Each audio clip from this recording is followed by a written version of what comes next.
اعوذ باللہ من الشیطان الرجیم بسم اللہ الرحمن الرحیم ان فی خلق السماوات والارض واختلاف اللیل والنہار لآیات لأولی الالباب۔ ترجمہ کنز الایمان، اللہ کے نام سے شروع جو نہایت مہربان رحم والا۔ بے شک آسمانوں اور زمین کی پیدائش اور رات اور دن کی باہم بدلیوں میں نشانیاں ہیں عقل مندوں کے لیے۔ ترجمہ کنز العرفان، بے شک آسمانوں اور زمین کی پیدائش اور رات اور دن کی باہم تبدیلی میں عقل مندوں کے لیے نشانیاں ہیں۔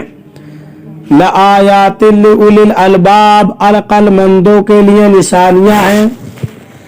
حضرت عبداللہ بن عباس رضی اللہ تعالیٰ عنہ فرماتے ہیں، میں حضرت میمونہ رضی اللہ تعالیٰ عنہ کے گھر رات میں ٹھہرا اور اس دن سرکار دو عالم صلی اللہ علیہ وسلم بھی ان کے ہاں آرام فرما تھے۔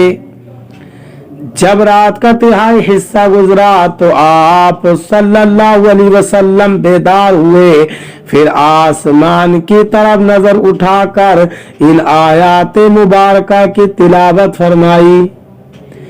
ایک روایت میں ہے کہ تلاوت کے بعد ارشاد فرمایا، اس پر افسوس ہے جو یہ آیت پڑھے اور اس میں غور نہ کرے۔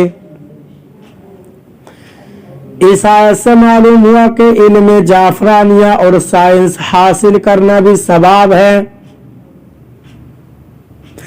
جبکہ اچھی نیت ہو، جیسے اسلام اور مسلمانوں کی خدمت یا اللہ تعالیٰ کی عظمت کا علم حاصل کرنے کے لیے، لیکن یہ شرط ہے کہ اسلامی عقائد کے خلاف نہ ہو۔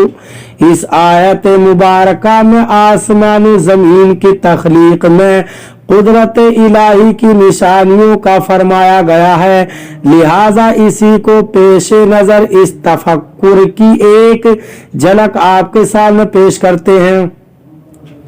امام غزالی رحمت اللہ تعالی علیہ فرماتے ہیں، قدرت الہی کی چھٹی نشانی آسمانوں ستاروں کی مملکت اور ان کے عجائب میں ہے، کیونکہ جو کچھ زمین کے اندر اور روئے زمین پر ہے وہ سب کچھ اس کے مقابلے میں کم ہے۔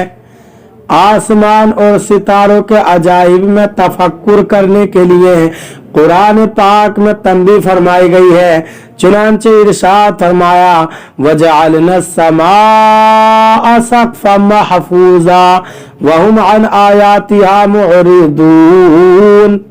سورہ انبیاء آیت نمبر 32۔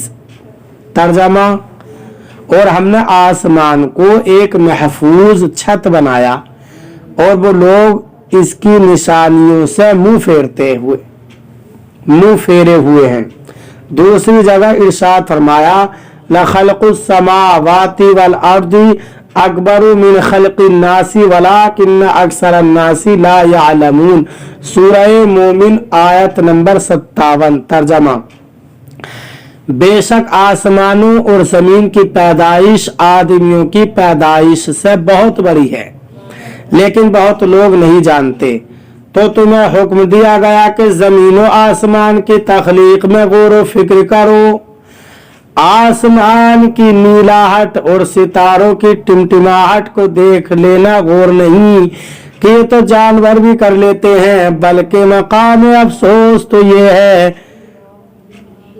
کہ تو اپنے عجائب اور اپنی ذات کو جو تیرے پاس ہیں، وہ زمین و آسمان کے عجائب کی بنسبت ایک ذرہ بھی نہیں جس کو تو پہچان سکتا، تو پھر زمین و آسمان کے عجائب کو کیسے پہچان سکے گا؟ تجھے بتدریج معرفت کے درجات پر ترقی کرنی چاہیے۔ تجھے پہلے اپنی ذات کو پہچاننا چاہیے، پھر زمین اور اس کی تمام اشیاء کا عرفان حاصل کرنا چاہیے۔